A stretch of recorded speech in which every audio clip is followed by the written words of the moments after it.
Hello everyone, myself Kundan Misra welcomes you all at Wise IAS, India's most affordable platform for the preparation of various civil services examinations conducted across the country.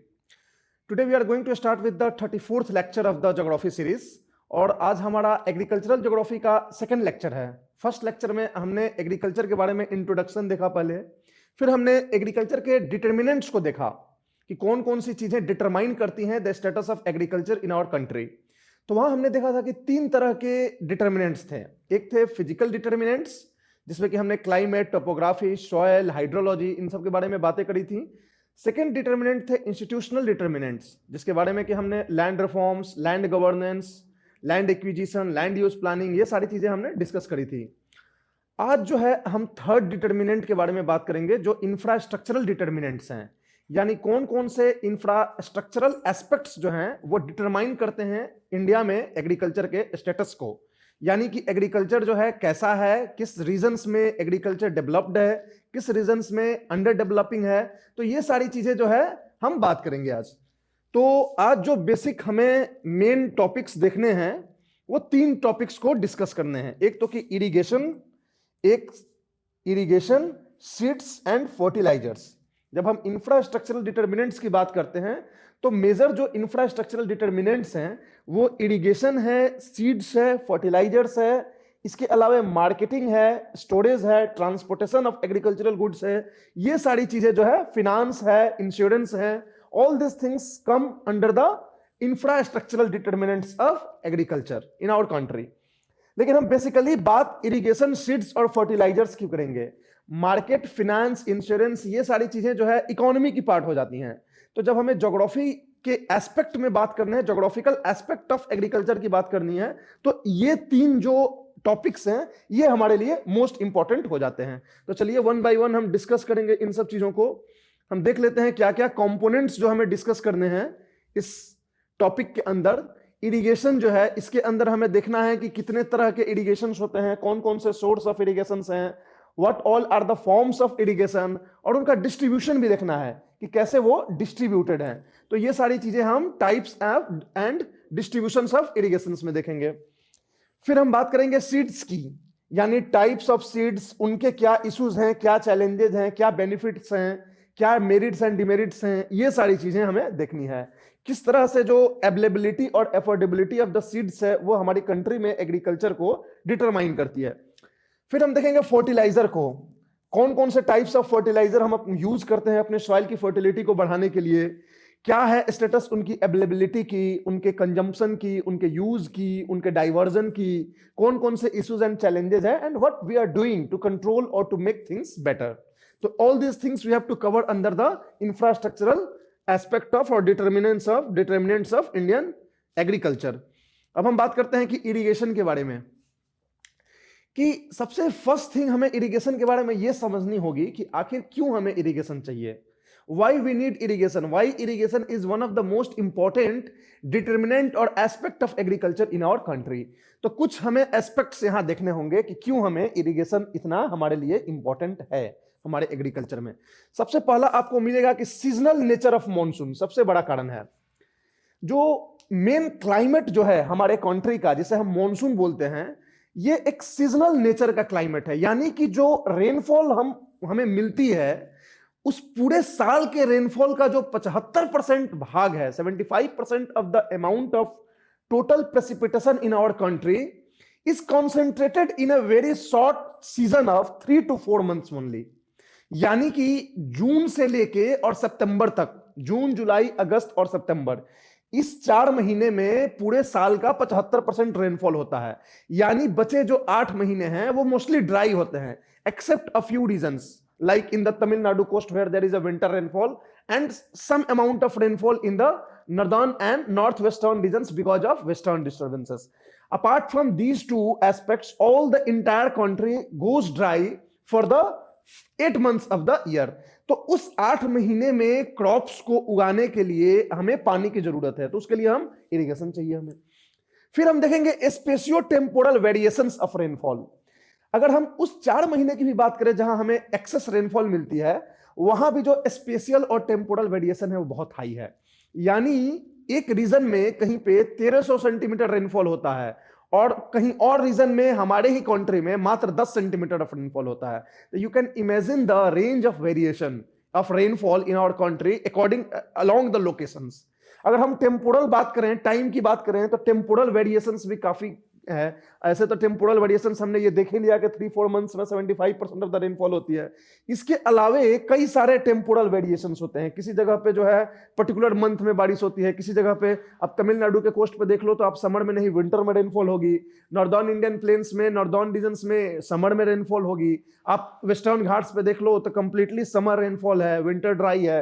तो इस तरह से temporal variability भी काफी है हमारे country में। तो इसलिए हमें इरिगेशन की जरूरत होगी so that we can support the crops or agriculture in our country। फिर एक कॉन्सेप्ट है मॉनसून गैप्स। हमने मॉनसून के चैप्टर में मॉनसून गैप्स किया था कि कैसे जो हमारे कंट्री के ऊपर, इंडिया के ऊपर जो ट्रॉपिकल ईस्टर्ली जेट स्ट्रीम्स चलती है, and on the tune of tropical easterly jet stream our ITC jet is dancing. और ये ITC jet which is responsible for the distribution of rainfall in the northern Indian plains sometimes goes and struck over the Shivalik region. Shivalik में जाके वो अटक जाता है और वहीं पे इसकी वजह से जो प्लेन एरियाज हैं, नॉर्दर्न इंडियन प्लेन से, वहां 2 से 3 वीक्स तक रेनफॉल ही नहीं होता है with in the cycle of monsoon. मतलब मॉनसून सीजन में ही 2-3 वीक्स ड्राई चली जाती है और ये 2-3 वीक जो ड्राई हो जाती है इसे मॉनसून गैप बोलते हैं। और इस मॉनसून गैप की वजह से हमारी जो यहाँ की कंडीशंस होती है वो ड्रॉट लाइक कंडीशंस हो जाती है। तो उस टाइम में हमें वाटर की जरूरत पड़ेगी क्रॉप्स को, because that is the season of what, kharif crop. और kharif crops required heavy amount of water, तो इसलिए हमें इरिगेशन चाहिए। तो ये कंसेप्ट आपको पता है। फिर हम torrential nature of rainfall in India. Bharat में अगर रेनफॉल को देखोगे तो बिल्कुल टोरेंशियल नेचर है। टोरेंशियल मतलब huge amount of rainfall only in a fraction of time. मतलब कि टाइम इंटरवल जो रेनफॉल का है वो बहुत हाई है और अमाउंट ऑफ रेनफॉल है वो भी बहुत हाई है।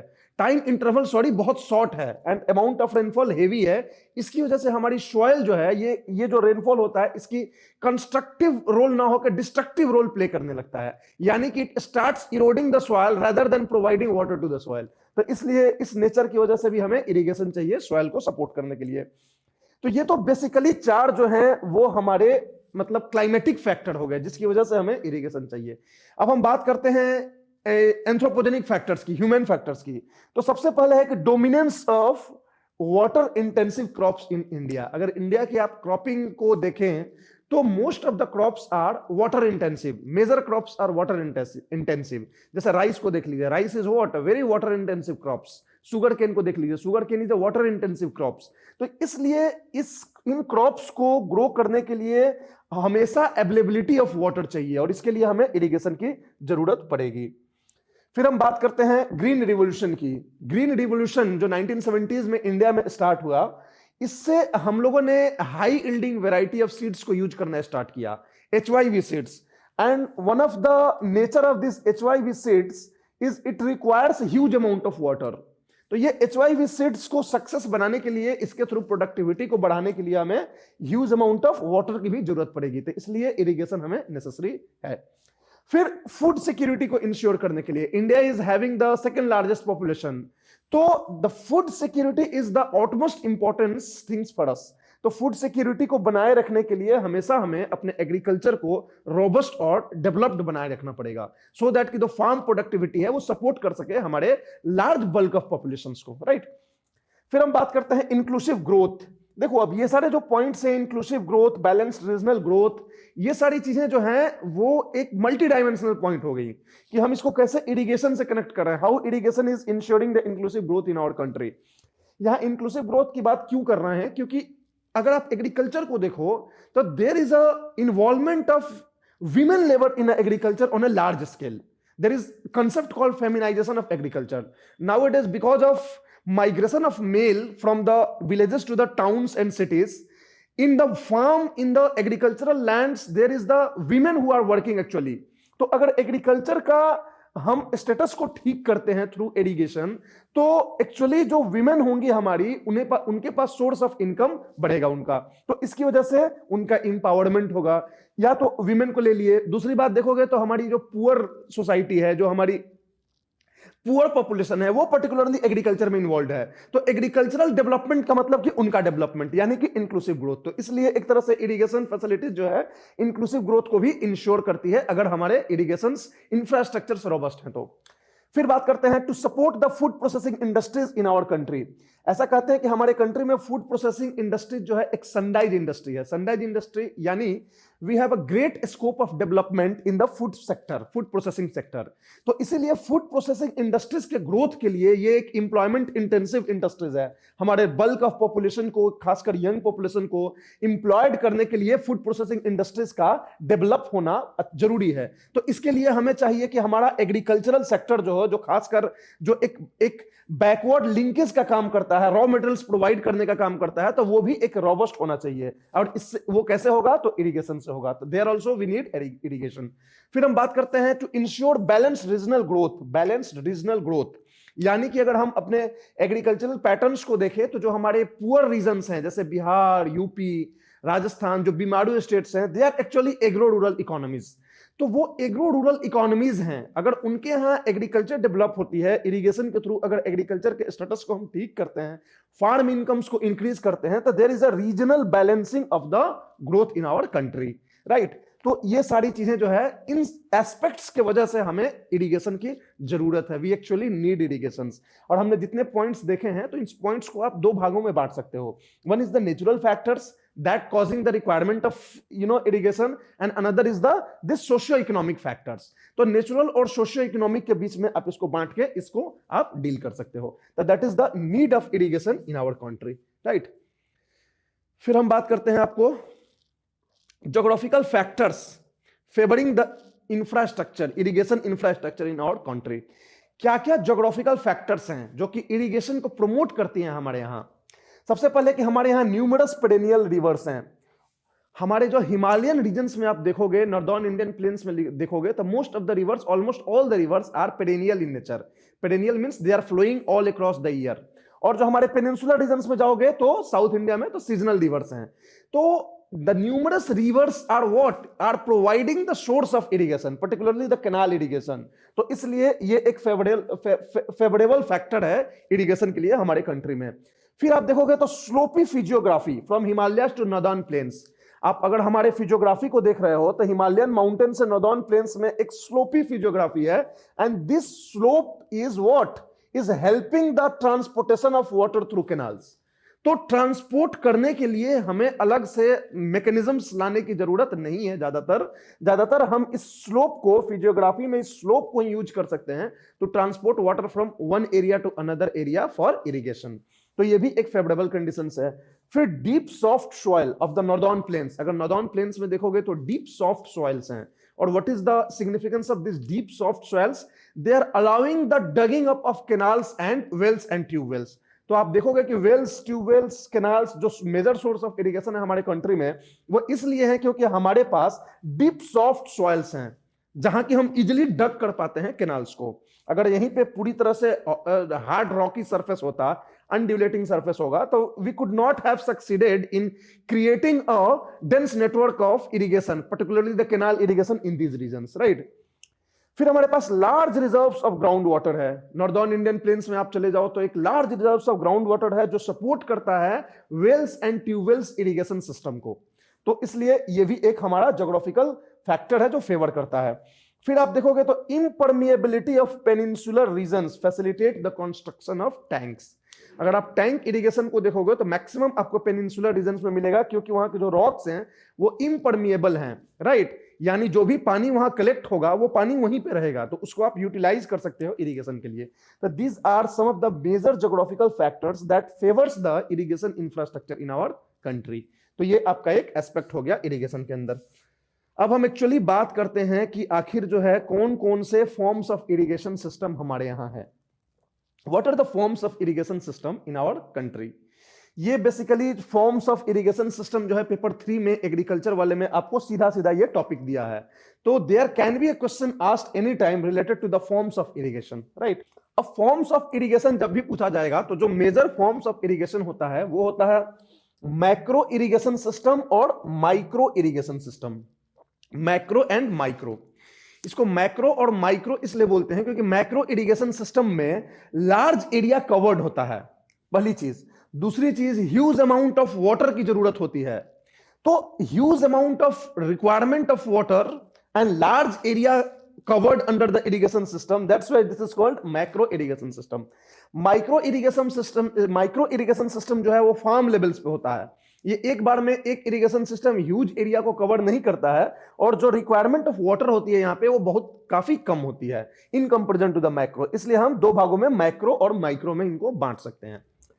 अब मैक्रो में कौन कौन से मेजर सोर्सेस होंगे इरिगेशन के जो मैक्रो के अंदर आएंगे, वो होगा आपको canal irrigation, tubewell irrigation, well and tubewell या टैंक इरिगेशन। ये 3 major source of macro irrigation system होते हैं, जिसमें कि कैनाल्स होता है, वेल्स एंड ट्यूबवेल्स होते हैं और टैंक होते हैं, राइट। और ये जो मैक्रो इरिगेशन सिस्टम होता है, ये जो है इसको हम फ्लड इरिगेशन भी बोलते हैं।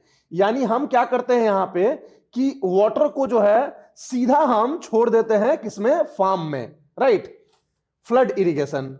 और इससे जो है इरिगेट करते हैं इस तरीके से हम लैंड को, राइट।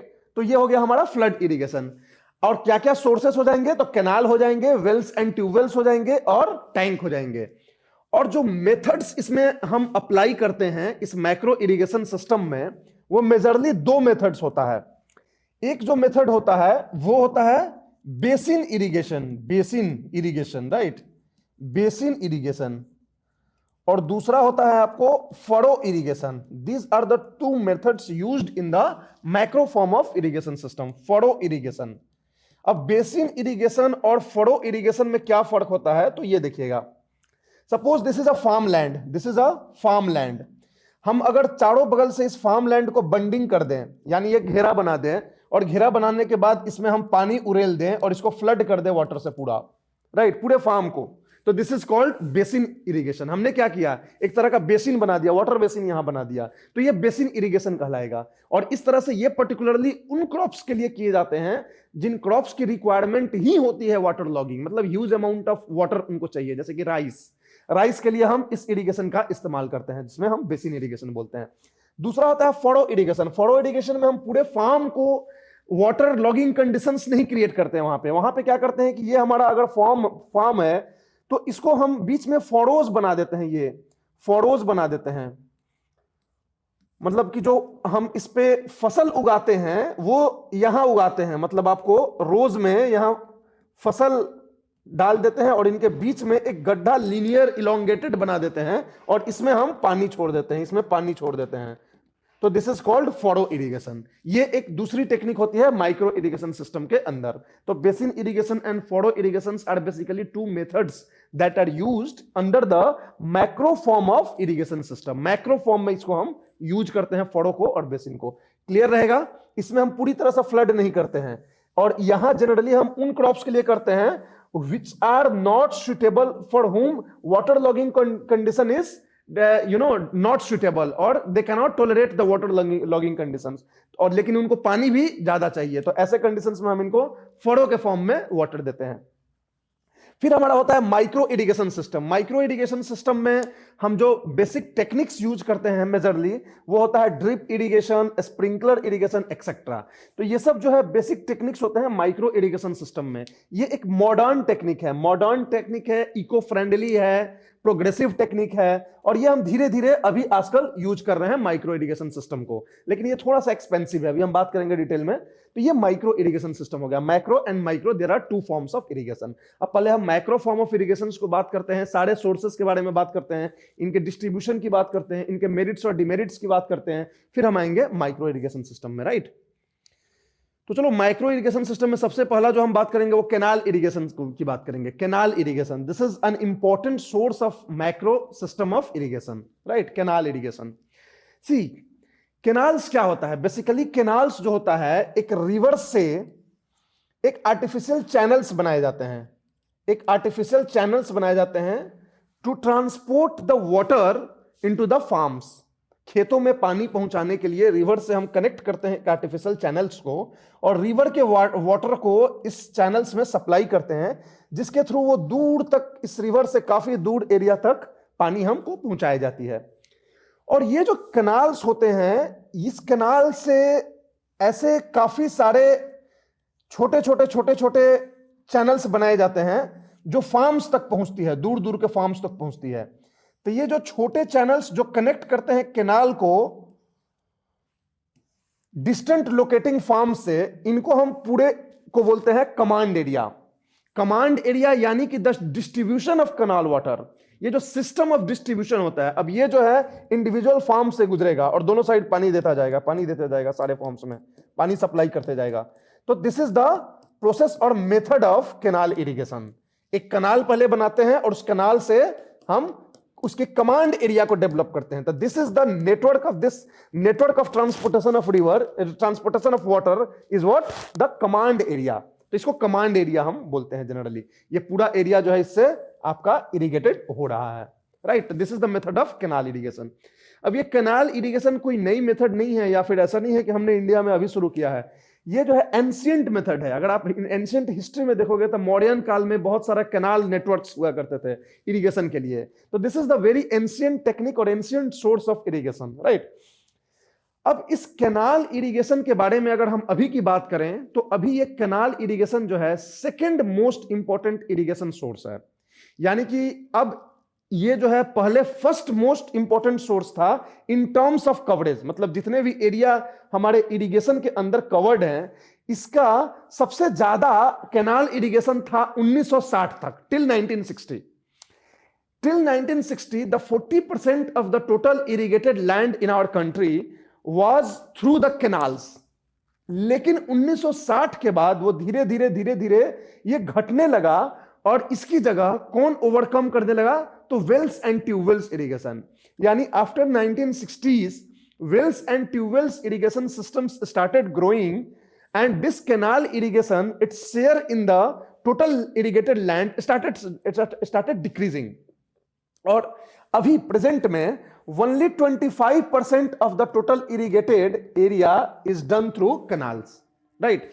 और ये second most important irrigation source हो गया after the wells and tube wells, that covers around 60% of the total irrigated land in our country, right. तो अब जो है ये कैनाल सेकेंड इंपॉर्टेंट सोर्स हो गया after the wells and tube wells irrigation.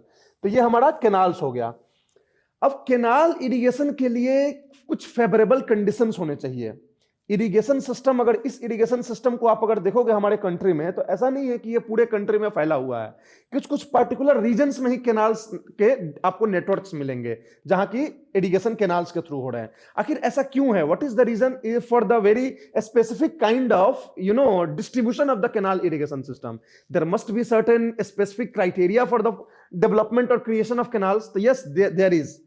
यहां कुछ क्राइटेरियाज होते हैं, कुछ फेवरेबल कंडीशंस होते हैं। क्राइटेरिया से अच्छा आप इसको बोल सकते हो कि फेवरेबल कंडीशंस होते हैं कैनाल फॉर्मेशन के लिए। फेवरेबल कंडीशंस, क्या फेवरेबल कंडीशंस होना चाहिए आपको कैनाल इरिगेशन के लिए? तो सबसे पहले फेवरेबल कंडीशंस होना चाहिए आपके पास कि पेरेनियल रिवर्स आपके पास होना चाहिए। There should be perennial rivers to provide water to the canals. Perennial rivers is must for the functioning of canals.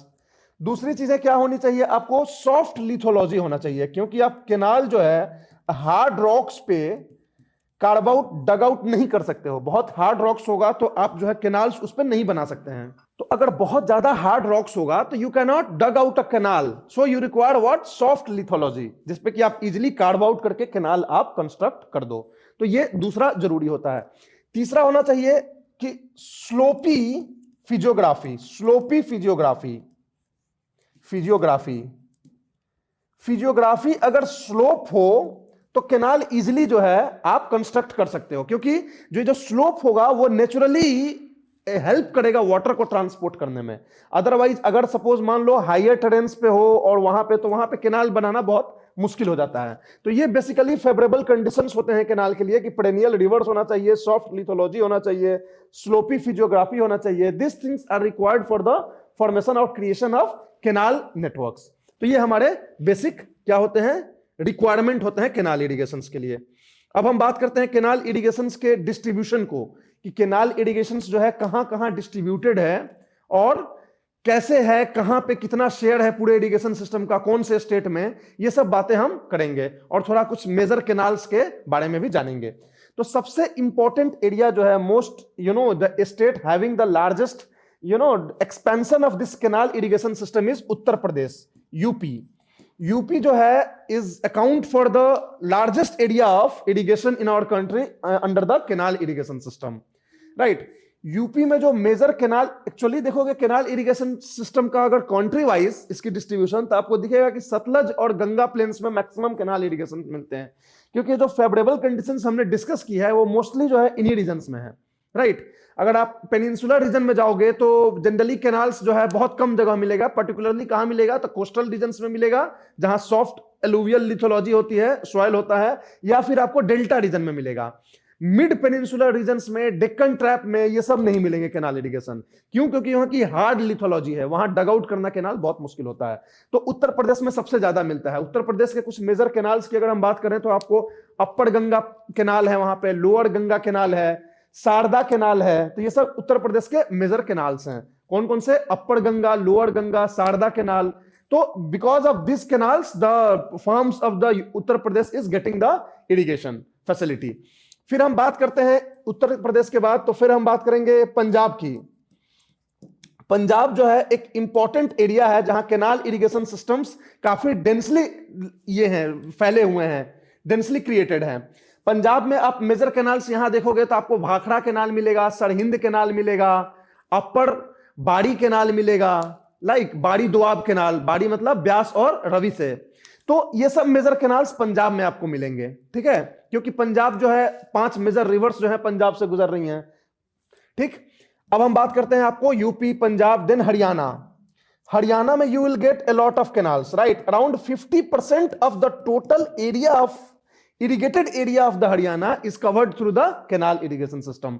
Haryana में पूरे इरिगेशन सिस्टम, जितने भी हरियाणा में इरिगेटेड लैंड है, उनका 50% कैनाल से ही इनका काम चलता है। हरियाणा में मेजर कैनाल्स कौन कौन से मिलेंगे आपको? वेस्टर्न यमुना कैनाल मिलेगा आपको हरियाणा में, गुड़गांव कैनाल मिलेगा आपको हरियाणा में। तो ये सारे हरियाणा में मेजर कैनाल्स मिलेंगे आपको। फिर हम बात करते हैं बिहार में। बिहार में भी कैनाल एक important source of irrigation system है, राइट। बिहार में आपको मेजर जो कैनाल्स होंगे वो उन रीजन्स में मिलेंगे जो ड्रायर रीजन्स हैं, जहां रेनफॉल ज्यादा नहीं होती है, जैसे कोसी कैनाल है, गंडक कैनाल है, ये बिहार के मेजर कैनाल रीजन्स हैं। Around 30% of the total irrigated area in Bihar is covered under the canal irrigation, ठीक है। फिर हम राजस्थान की बात करते हैं। Rajasthan has the most important source of irrigation as the canal irrigation, right. Rajasthan में जो मेजर कैनाल्स हैं वो सबसे इंपॉर्टेंट आपका इंदिरा गांधी कैनाल होगा, because it is the longest canal in our country, Indira Gandhi canal, right. More than 400 kilometre length है इस Indira Gandhi canal का। और ये कहां से निकलती है? तो हनुमानगढ़ डिस्ट्रिक्ट ऑफ पंजाब से। पंजाब में जहां सतलज और ब्यास रावी मिलती है तो उसे क्या बोलते हैं हम? हरीके बैराज। तो हरीके बैराज जो है हनुमानगढ़ डिस्ट्रिक्ट ऑफ पंजाब में है, और वहां से ये इंदिरा गांधी कैनाल निकलती है, and it reaches till the what? Mohangarh district in the Jaisalmer. तो वहां तक ये जाती है राजस्थान में। तो ये इंदिरा गांधी कैनाल हो गई। उसके अलावा आपको चंबल कैनाल सिस्टम है वहां पे। चंबल जो है वो ज्वाइंट प्रोजेक्ट है मध्य प्रदेश और राजस्थान का। तो चंबल रिवर है, उसके ऊपर ये कैनाल बनाई गई है। तो दिस आर द, उसके बाद गंग कैनाल है या बीकानेर कैनाल, तो ये भी कैनाल जो है राजस्थान के अंदर आती है। तो Rajasthan is having a very important system of canals that are mostly developed from the rivers coming out from the Madhya Pradesh and Punjab, right. फिर आपको साउथ इंडिया में जाओगे तो मेजरली आपको आंध्र प्रदेश में मिलेगा। आंध्र प्रदेश में आपको कैनाल सिस्टम मिलेगा साउथ में। आंध्र प्रदेश में कृष्णा रिवर है, गोदावरी रिवर है, तुंगभद्रा रिवर है। तो ये सब रिवर से सप्लाई होती है कैनाल्स को वाटर। और ये मोस्टली जो कैनाल्स आपको आंध्र प्रदेश में मिलेंगे वो आपको या तो डेल्टाइक रीजन में मिलेंगे या तो कोस्टल रीजन्स में मिलेंगे। और आंध्र प्रदेश की अगर हम बात करें इन terms of area covered under the canal irrigation system, तो उत्तर प्रदेश के बाद सेकंड में आंध्र प्रदेश ही है। और आंध्र प्रदेश के खुद का जो पूरा इरिगेटेड एरिया है स्टेट के अंदर, उसका अराउंड 35% एरिया जो है कैनाल के थ्रू इरिगेशन होती है। तो this is Andhra Pradesh. Andhra Pradesh is the important state in terms of canal irrigation. और साउथ इंडिया में सबसे ज्यादा canal irrigation system Andhra Pradesh में ही डेवलप्ड है। तो this is particularly the distribution of canal system in our country. आप पिक्चर से देख सकते हैं इस कैनाल सिस्टम को। ये जो आपका येलो वाला है ये डेवलप्ड कैनाल सिस्टम है, और जो पिंक है, जो वायलेट पिंक जो भी है, ये जो है अभी अंडर डेवलप्ड है, ये स्कीम से अर्ली स्टेज ऑफ डेवलपमेंट में है। तो आप देख सकते हो कि ये जो सतलज गंगा प्लेन है, ये मोस्टली जो है केनाल यहीं पे कॉन्सेंट्रेटेड है। और अगर आप साउथ इंडिया में आपको कहीं दिख रहा है तो या तो कोस्टल रीजन्स में है या तो रिवर वैलीज में है, राइट, या डेल्टाइक रीजन्स में है। तो बेसिकली यही केनाल्स हैं। मिड जो ये पार्ट है जो एक्चुअली में हार्ड लिथोलॉजी वाला पार्ट है, ये सब जो है devoid of any canals, because canals यहां डग करना ही बहुत मुश्किल काम है। तो this is about the canal system in our country, canal irrigation. अब हम बात करते हैं merits and demerits of canal irrigation. Canal irrigation के क्या मेरिट्स हैं और क्या डिमेरिट्स हैं। तो केनाल इरिगेशन के मेरिट्स डिमेरिट्स देखना हो आपको, पहले मेरिट्स की हम बात कर लें। तो केनाल इरिगेशन एक पेरेनियल सोर्स ऑफ इरिगेशन होता है, perennial source of irrigation, perennial source. यानी कि केनाल से हम जनरली क्या करते हैं, एक्चुअली केनाल दो तरह का होता है। अगर केनाल्स की बात करें तो canals are of two types, canals are of two types. एक होता है इनंडेशन केनाल, इनंडेशन केनाल, और दूसरा होता है आपको पेरेनियल केनाल, पेरेनियल केनाल। दोनों में क्या फर्क है कि पहले केनाल्स ऐसे होते थे कि रिवर्स ऐसे जा रही है और रिवर्स का जो बैंक्स है वहां पे हम माउ हेड बना देते थे केनाल का, और यहां से वाटर को हमने नेचुरली फ्लो करने के लिए छोड़ देते थे।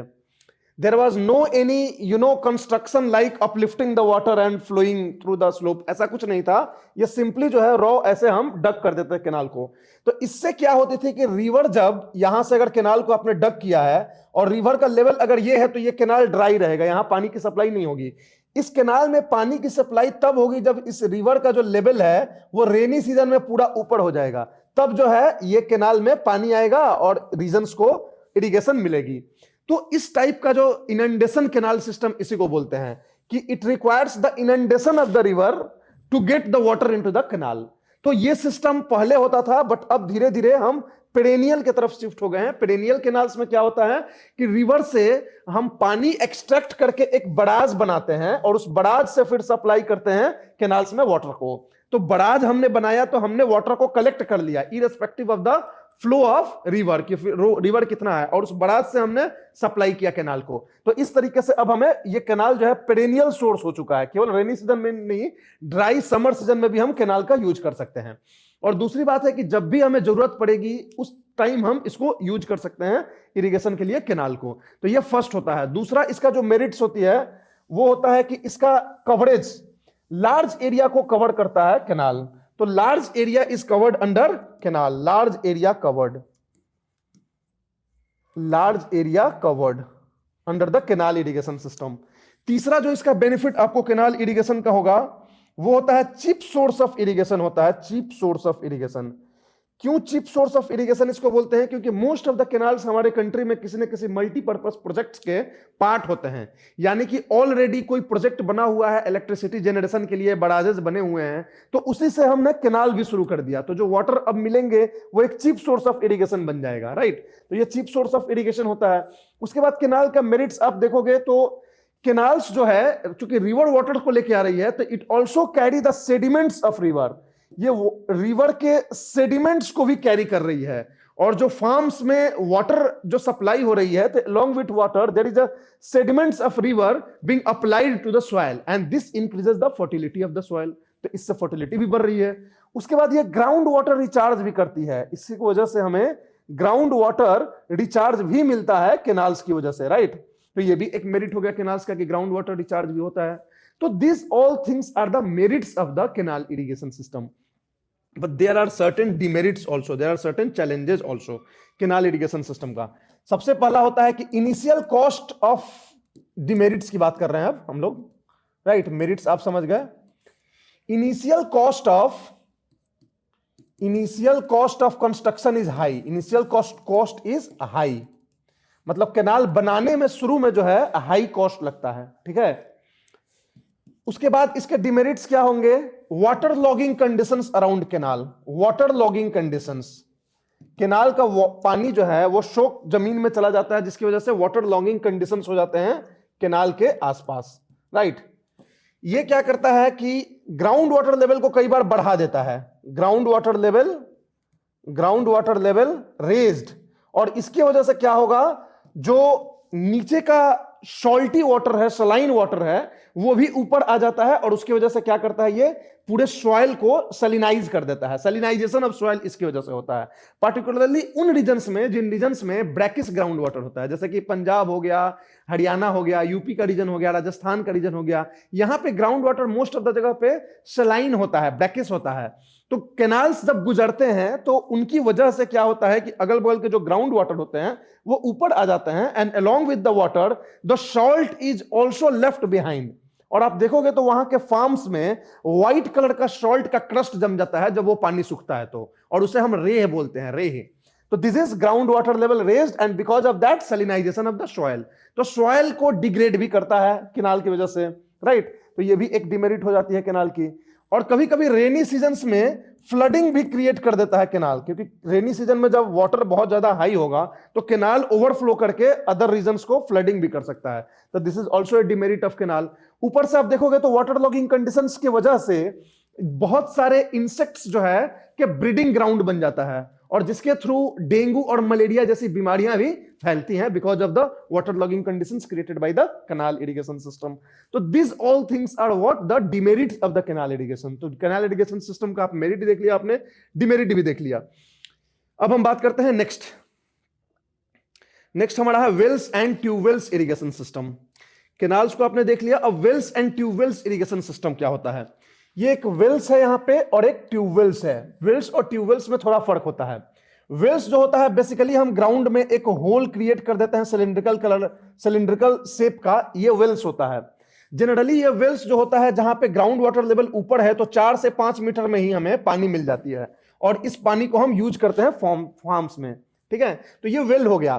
ट्यूबवेल में क्या होता है कि हम डीपर होल को डग करते हैं, और जहां पे वाटर लेवल कम होता है, नीचे होता है, तो 15 मीटर से ज्यादा, मोर देन 15 मीटर्स जो है, जब हम डग करते हैं और पानी को ड्रॉ करने के लिए वाटर को यहां पे मोटर का यूज करते हैं, जिससे पानी ड्रॉ होता है और इससे जो है फार्म्स में पानी को छोड़ते हैं। तो दिस इज ट्यूबवेल्स। तो ट्यूबवेल्स जो है इसके लिए आपको मोटर या डीजल इंजन की जरूरत होती है वाटर को ड्रॉ करने के लिए from the higher depth, right. तो ये आपका वेल्स होता है, ट्यूबवेल्स होता है। जहां वाटर लेवल कम होता है तहां ट्यूबवेल्स को यूज करते हैं। तो ये wells and tubewells irrigation systems होते हैं हमारे।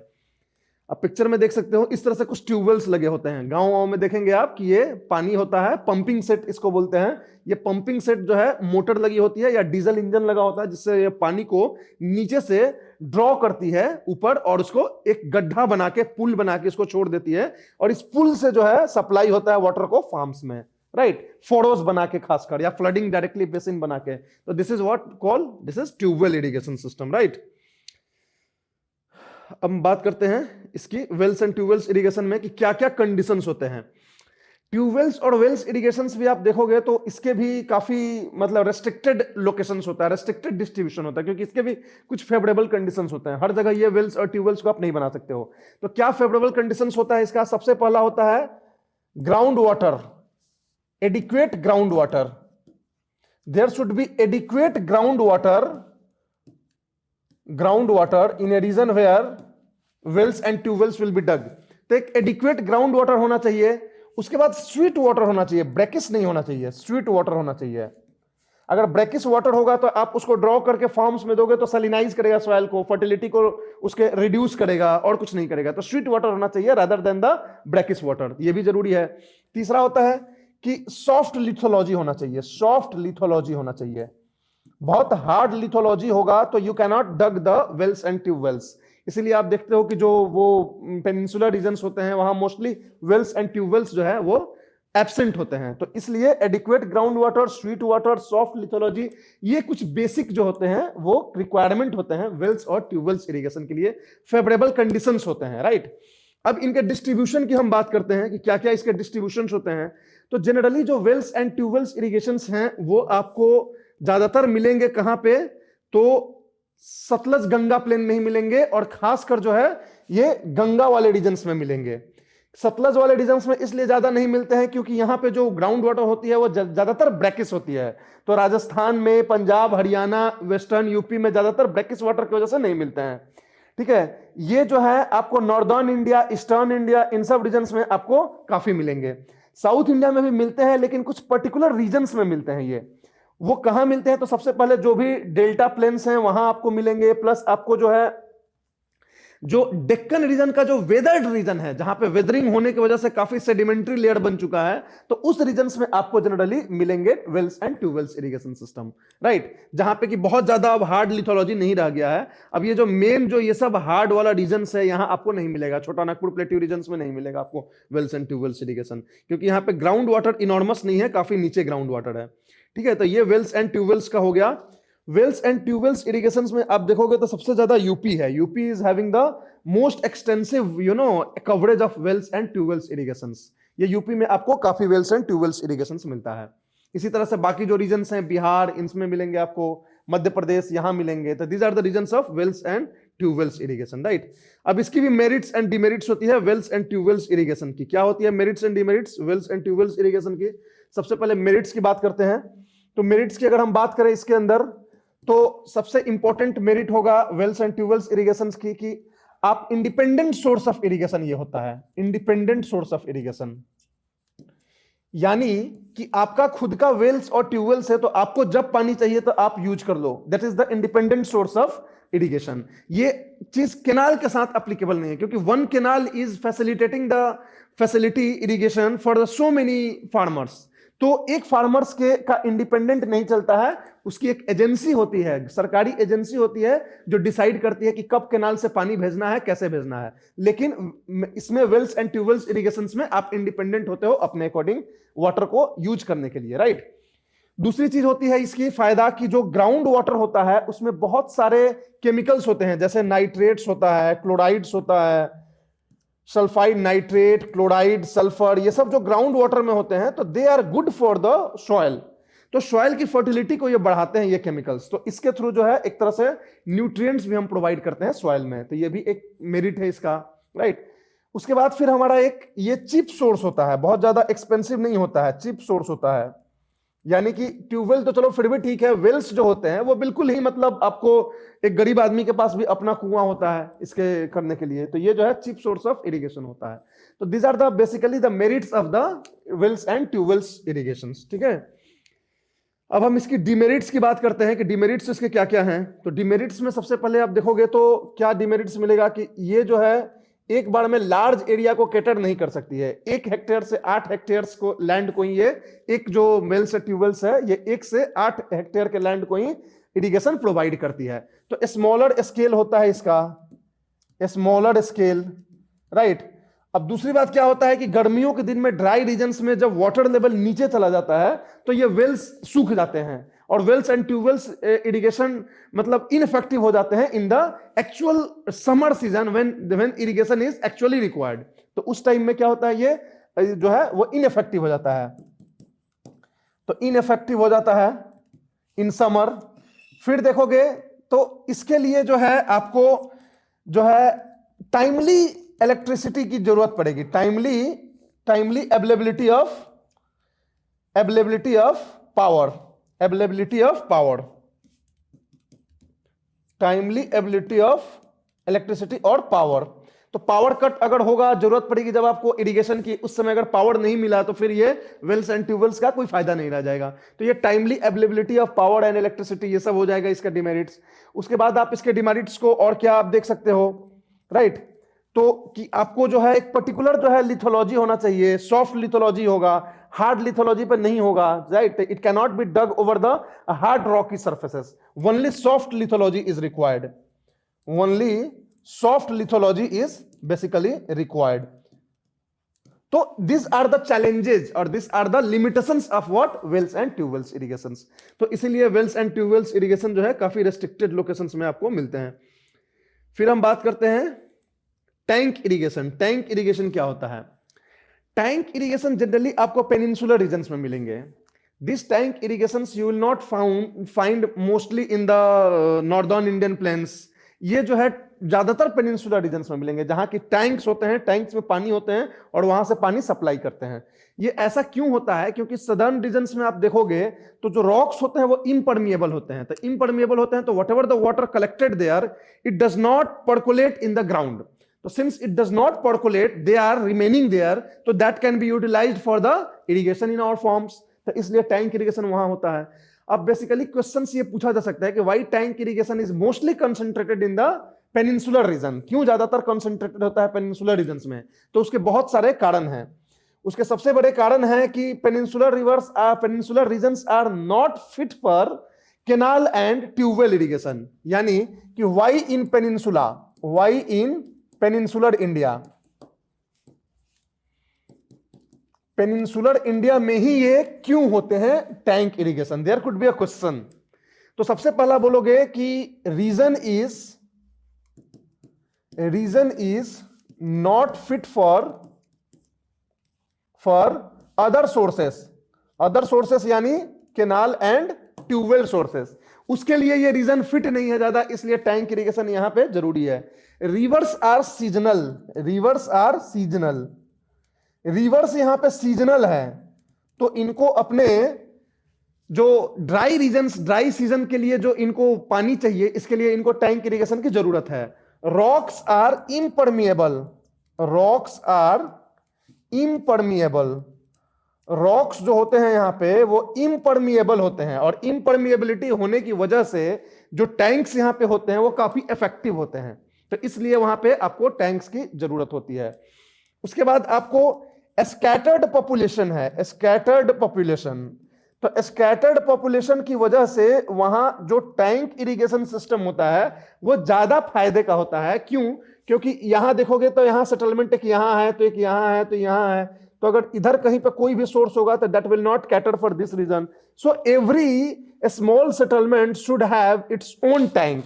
तो वहां ज्यादातर आप सेटलमेंट ऐसा ही देखोगे कि एक टैंक है और उस टैंक के चारों बगल जो है सेटलमेंट है, तो इस तरह से यहाँ पे उसको इफेक्टिव होता है वहां पे। तो दीज आर द रीजंस। दूसरी बात है कि आप हार्ड लिथोलॉजी है, ये सब जान ही रहे हो आप, तो हर चीज जो है इसलिए पेनिनसुलर इंडिया में ये ज्यादा होता है। कोई दिक्कत? तो this is tank irrigation in mostly in peninsular regions, right.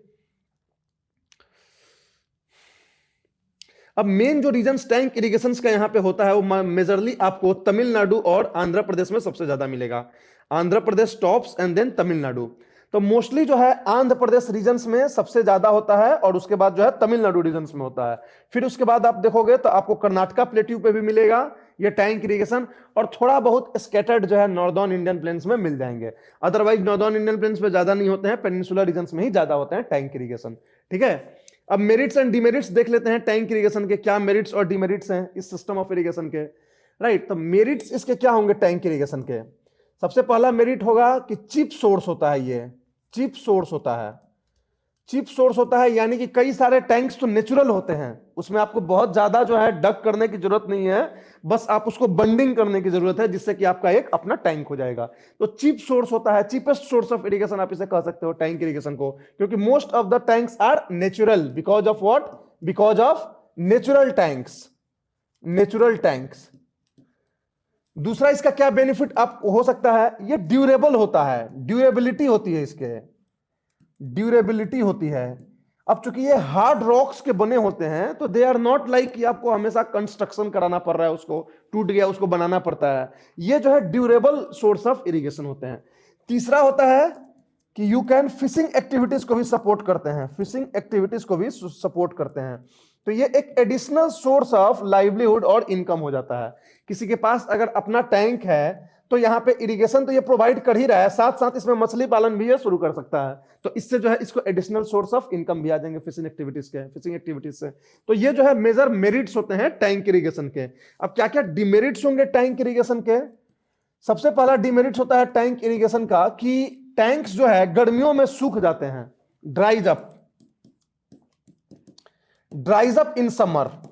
जो हॉट समर होता है जिस टाइम में एक्चुअली वाटर की जरूरत होती है, तो कई बार आपको टैंक्स जो है सूखे मिलेंगे, तो इससे बहुत ज्यादा उनको कई बार इनइफेक्टिव हो जाते हैं ये। उसके बाद यहाँ पे इवेपोरेशनल लॉस बहुत ज्यादा होता है, वाटर का इवेपोरेशन लॉस। उसके बाद आपको सिल्टिंग ऑफ टैंक्स भी हो जाते हैं, टैंक्स जो है अक्सर सिल्टेड हो जाते हैं तो उनको डिसिल्टिंग भी करना पड़ता है, तो सिल्टिंग ऑफ टैंक्स हो जाते हैं, राइट। उसके बाद इसके क्या डिमेरिट होती हैं कि लार्ज एरिया ऑक्यूपाइड, मतलब टैंक जो है वो लार्ज एरिया ऑक्यूपाई कर लेता है, लार्ज एरिया ऑक्यूपाइड। तो आप देखोगे कि लोग जो है अब धीरे धीरे प्रेफर नहीं कर रहे हैं टैंक इरिगेशन को, जब तक कि मजबूरी ना हो जाए कि और कोई सोर्स हमारे पास नहीं है तभी हम टैंक इरिगेशन को करेंगे, क्योंकि एक लार्ज एरिया तो ये टैंक ही ले लेता है। तो this is the major demerits of the tank irrigation. तो ये सब हमारे आप क्या थे, तो मैक्रो इरिगेशन सिस्टम है, मैक्रो फॉर्म्स ऑफ इरिगेशन है, राइट। अब इसमें आपने कैनाल इरिगेशन देख लिया, वेल्स एंड ट्यूबवेल्स इरिगेशन देख लिया और टैंक इरिगेशन भी देख लिया, right. Coming to a very important issue related to the macro irrigation. Questions को देखना, ये काफी कवर किया जाता है, इकोनॉमिक सर्वे में भी इसको कवर किया है। There is a growing gap between irrigation potential created and irrigation potential utilized. It is utilized, right? हमारे कंट्री में जितने भी इरिगेशन पोटेंशियल मतलब क्या होता है कि how much area can be irrigated through the systems that have been created. तो जितने हमने इरिगेशन को के सिस्टम्स को क्रिएट किया है उससे कितने एरिया को हम इरिगेशन प्रोवाइड कर सकते हैं, that is the irrigation potential created. और इरिगेशन पोटेंशियल यूटिलाइज्ड का ये मतलब होता है कि उस पोटेंशियल का कितनी भाग को हम यूटिलाइज कर रहे हैं। सपोज हमारे पास जो पोटेंशियल है वो 200 हेक्टेयर लैंड को इरिगेट करने के लिए है और हम मात्र 150 हेक्टेयर लैंड को ही हम इरिगेट कर रहे हैं, तो हम क्या कर रहे हैं, उसको ऑप्टिमम यूटिलाइजेशन उसका नहीं है। This is the under utilization of irrigation potential. तो ऐसा माना जाता है कि हमारे यहां जो इरिगेशन इंफ्रास्ट्रक्चर है, चाहे वो कैनाल हो, ट्यूबवेल्स हो या टैंक्स हो, इन सब का अंडर यूटिलाइजेशन हो रहा है। Means we are not utilizing all the irrigation systems, particularly the macro irrigation systems in its full capacity. तो वो होता है there is a growing gap. और ये जो गैप है पोटेंशियल क्रिएटेड और पोटेंशियल यूटिलाइज्ड, ये धीरे धीरे ग्रो कर रहा है ये गैप। मतलब कि अब ज्यादा पोटेंशियल हमारे पास होता जा रहा है और उसको हम यूटिलाइज नहीं कर पा रहे हैं। तो आखिर क्या कारण है, what is the reason that we are not utilizing the actual potential that we have created, right. This is what, this is the wastage of resource, wastage of infrastructure.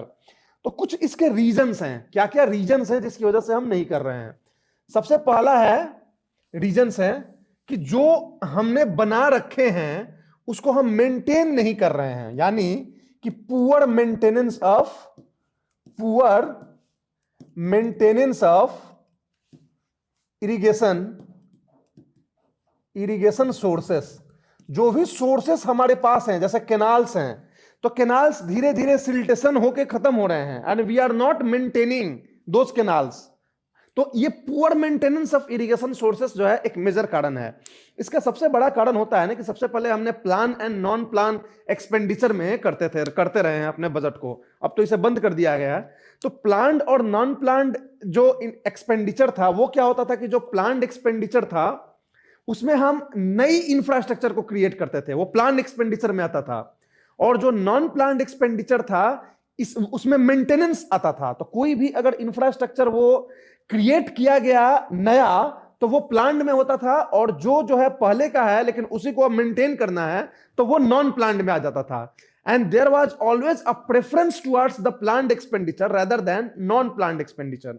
क्योंकि जब भी हम प्लान्ड एक्सपेंडिचर करते हैं तो वो दिखता है कि हमने ये नई नई चीजें बनाई हैं, ये बनाई हैं, वो बनाई हैं, ब्रिज बनाया, रोड बनाया। तो ये सब चीजें हमारे पास बोस्ट करने के लिए होता है, हमारे पॉलिटिकल लीडर्स के पास, हमारे सिस्टम के पास, मशीनरी जो गवर्नमेंट है उसके पास। तो गवर्नमेंट हमेशा जो है ज्यादा पैसा खर्च करना चाहती है प्लान्ड एक्सपेंडिचर पे, नॉन प्लान्ड पे ज्यादा नहीं। तो नॉन प्लान्ड पे नहीं खर्चा करने की वजह से जो हमने कोई भी इंफ्रास्ट्रक्चर जो बनाया था उसकी मेंटेनेंस जो है वो इग्नोर्ड हो जाता है, नेग्लेक्टेड हो जाता है, जिसकी वजह से ये चीजें खराब होती हैं। तो this is one of the reason that we have dug the canal but we are not using that canal because it has been silted, clogged. तो इसकी वजह से जो है हम उस पर ध्यान नहीं दे रहे हैं। तो ये एक कारण हो गया।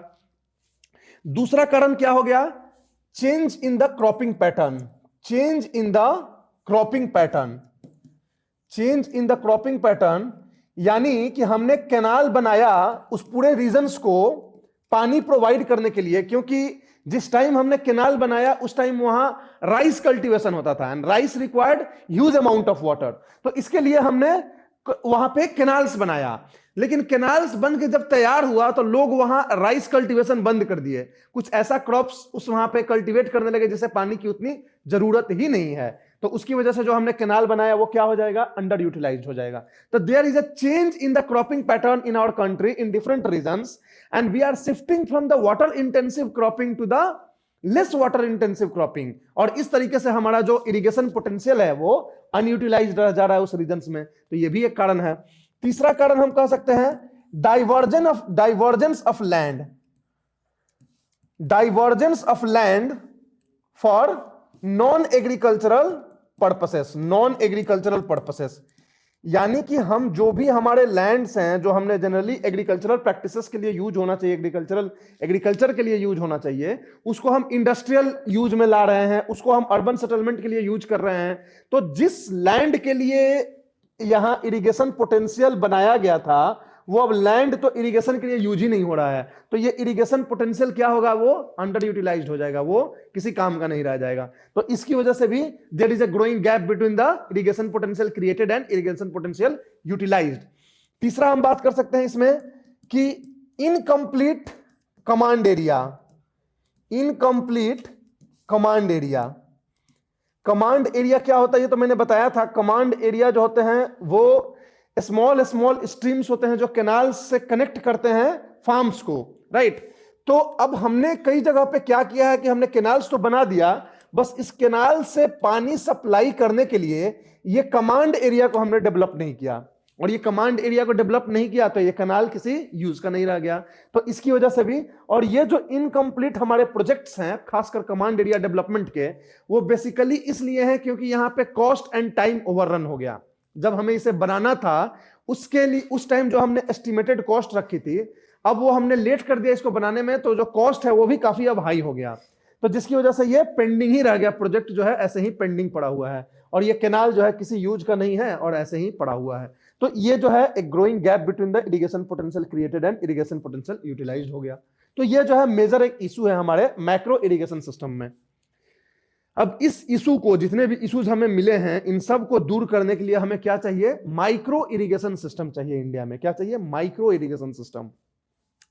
ये माइक्रो इरिगेशन सिस्टम क्या होता है, तो माइक्रो इरिगेशन सिस्टम वो फॉर्म ऑफ इरिगेशन होता है जिसमें कि वाटर का जो रिक्वायरमेंट होती है वो काफी कम होती है, लेस अमाउंट ऑफ वाटर हम प्रोवाइड करते हैं, और इसका जो कवरेज होता है वो भी बहुत ज्यादा नहीं होता है, स्मॉल स्केल्स पे हम इसको यूटिलाइज करते हैं। तो this are the micro irrigation system in India.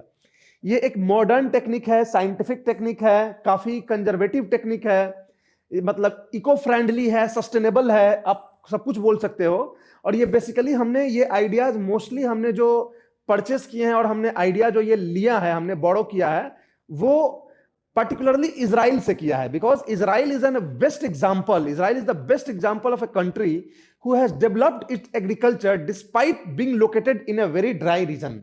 वहां वाटर स्कार्सिटी बहुत ज्यादा है, लेकिन फिर भी वो लोग अपने एग्रीकल्चर को काफी डेवलप किया है इजरायलियों ने, and this is because of the irrigation techniques that they have used in their farms. और ये है हमारा micro irrigation system. Micro irrigation system में कई सारे मेथड्स होते हैं, जैसे एक ड्रिप इरिगेशन होता है, एक स्प्रिंकलर इरिगेशन होता है। ड्रिप इरिगेशन हो गया, स्प्रिंकलर इरिगेशन हो गया, स्प्रे इरिगेशन हो गया, बबलर इरिगेशन हो गया। ये सब क्या होते हैं, ये थोड़ा बहुत आपको पता होना चाहिए। देखिए ड्रिप इरिगेशन में क्या होता है कि ये सपोज आपका फार्म है, यहां आपने प्लांट्स ग्रो किया है, राइट। ये प्लांट्स जो है ग्रो करते हैं हम। अब इसमें क्या होगा कि हम एक नेटवर्क ऑफ पाइप्स बना देते हैं, पाइप्स का नेटवर्क बना देते हैं इसमें। और ये जो पाइप्स गुजरेगा वो प्लांट्स के रूट्स के पास से गुजरेगा, इधर अबव द सॉइल और बिलो द सॉइल, दोनों ही काम हम कर सकते हैं। ये इधर से गुजरेगा और ये पाइप्स जो होंगे इसमें छोटे छोटे छिद्र होंगे, होल्स होंगे।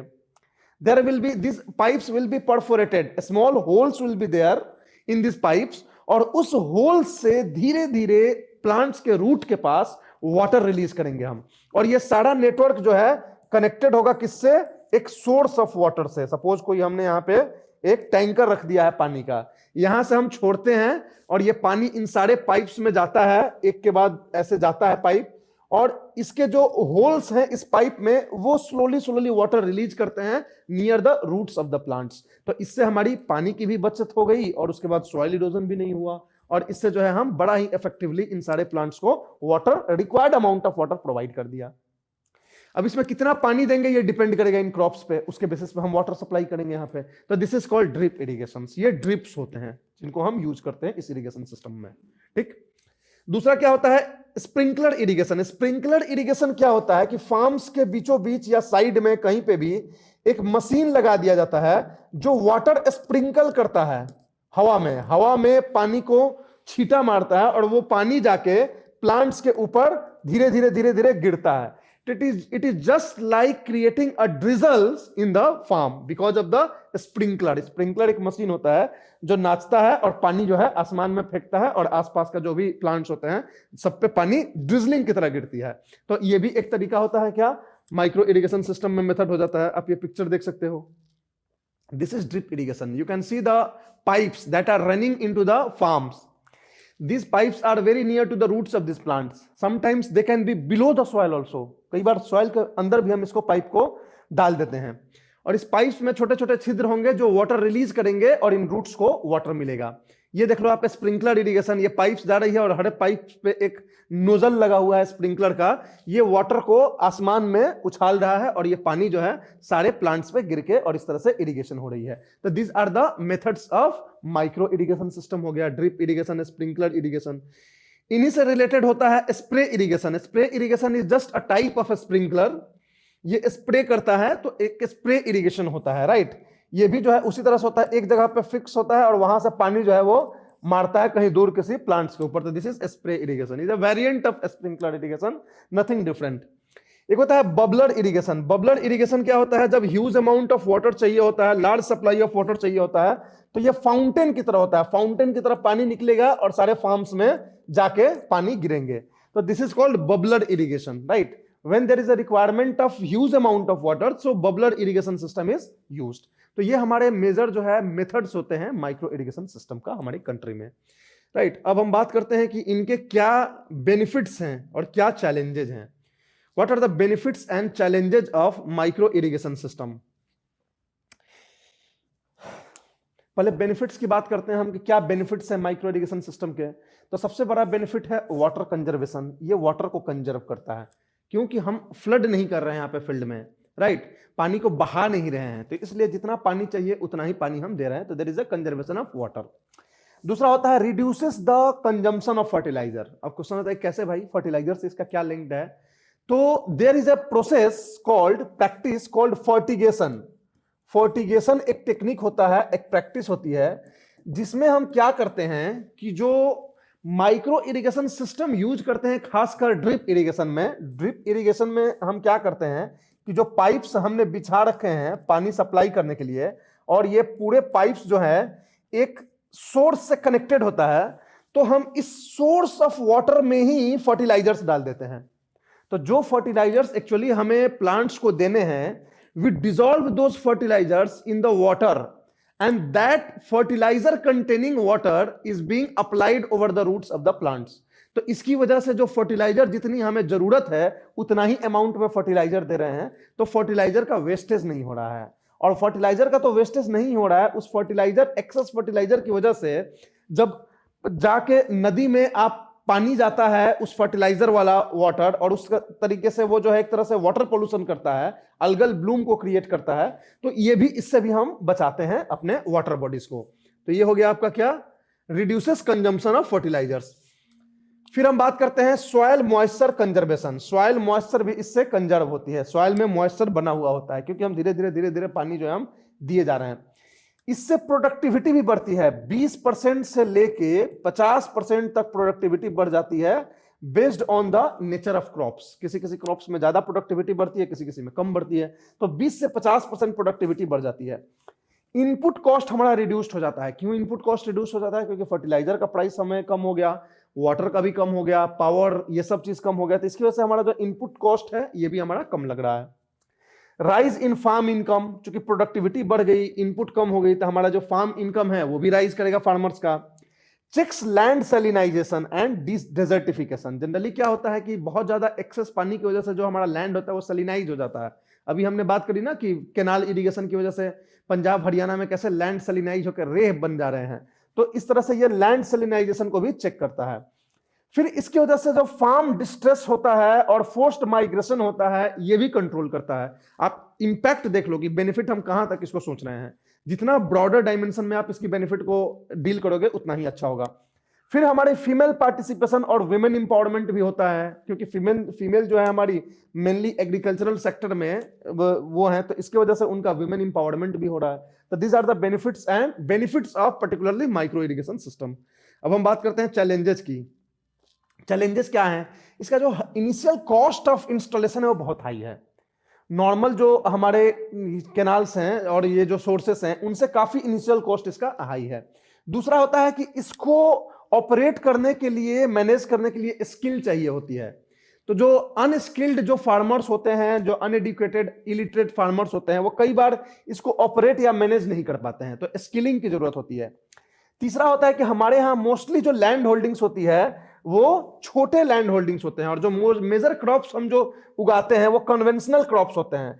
तो कन्वेंशनल क्रॉप्स और स्मॉल लैंड होल्डिंग्स के केस में ये जो टेक्निक होती है इकोनॉमिकली अनवायबल हो जाती है। अब आप जो क्रॉप्स ही बो रहे हो उसका दाम ही इतना कम है, तो आप कहां से प्रॉफिट लाओगे इस हाई इनिशियल कॉस्ट को इन्वेस्ट करने के लिए और इसको यूटिलाइज करने के लिए? तो आपका खर्चा ही नहीं निकल पाएगा।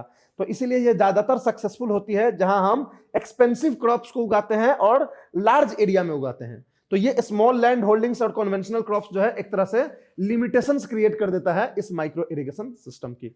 समझ में आ रही है बातें? तो ये हो गया चैलेंजेस माइक्रो इरिगेशन सिस्टम में। अब क्या स्टेप्स हमें लेना चाहिए? What kind of steps should we take? अब इसमें जो हम स्टेप्स लेंगे तो हम क्या करेंगे? सबसे पहले हम फार्मर्स को ट्रेनिंग और स्किलिंग करेंगे कि कैसे मेंटेन करना है माइक्रो इरिगेशन सिस्टम्स को, मशीन्स को कैसे देखना है।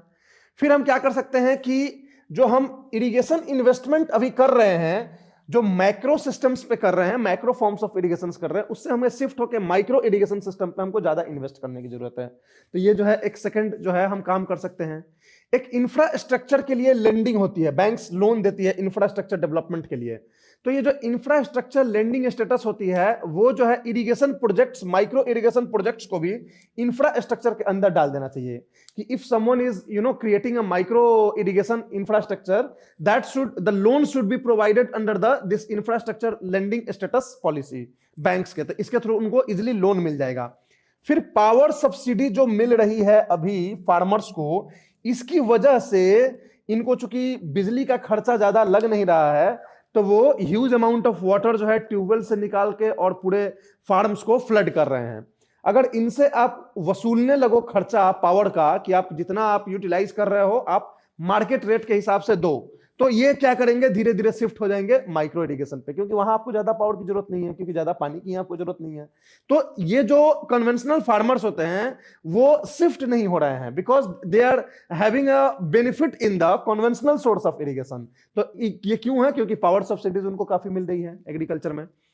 उसके बाद अब क्या कर सकते हैं, जो स्मॉल फार्मर्स हैं जिनके पास स्मॉल लैंड होल्डिंग्स हैं, कन्वेंशनल क्रॉप्स को उगाते हैं, उनके लिए इकोनॉमिकली वायबल नहीं है, तो हम जो है इकोनॉमी ऑफ स्केल को यूज कर सकते हैं और स्मॉल फार्मर्स का एक कोऑपरेटिव बना सकते हैं, मोबिलाइज कर सकते हैं कोऑपरेटिव्स को।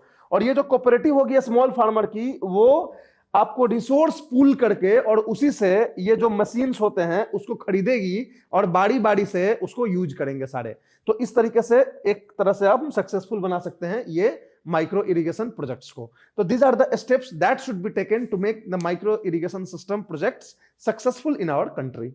तो समझ में आ गई बातें? लिख दोगे आप माइक्रो इरिगेशन के बारे में जो भी आएगा, जैसा भी आएगा। तो ये सारा आपका जो कहानी था वो इरिगेशन से रिलेटेड था कि इरिगेशन इंफ्रास्ट्रक्चर जो है हमारे कंट्री में कैसी है, क्या है, मेरिट क्या है, डिमेरिट क्या है, क्या उसके चैलेंजेज है। तो now you are clear about all those things. अब हम सेकंड बात करते हैं सीड्स की।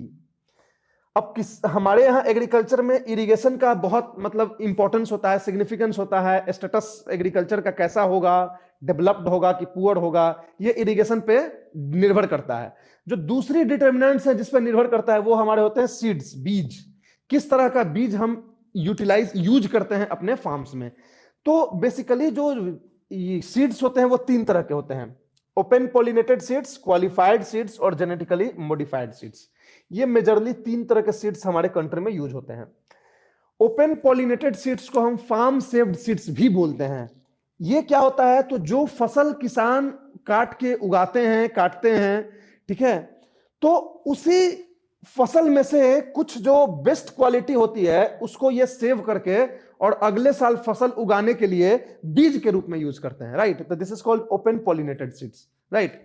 दूसरी होती है क्वालिफाइड सीड्स। ये हाई क्वालिटी सीड्स होती है जिसकी क्वालिफिकेशन जो है, जिसकी जो क्वालिटी होती है वो चेक करके और उसको सर्टिफाइड की जाती है कि हाँ this is the good quality seeds.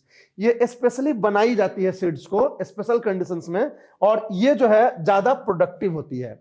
इसकी जो प्रोडक्टिविटी होती है वो ओपन पॉलिनेटेड सीड्स से जनरली ज्यादा होगी। तो ये क्वालिफाइड सीड्स होता है। और तीसरी होती है जेनेटिकली मॉडिफाइड सीड्स, जिसमें कि हम बायोटेक्नोलॉजी का यूज करके जेनेटिक मॉडिफिकेशन करते हैं so that they become resistant to drought, they become resistant to pest, they become resistant to insects।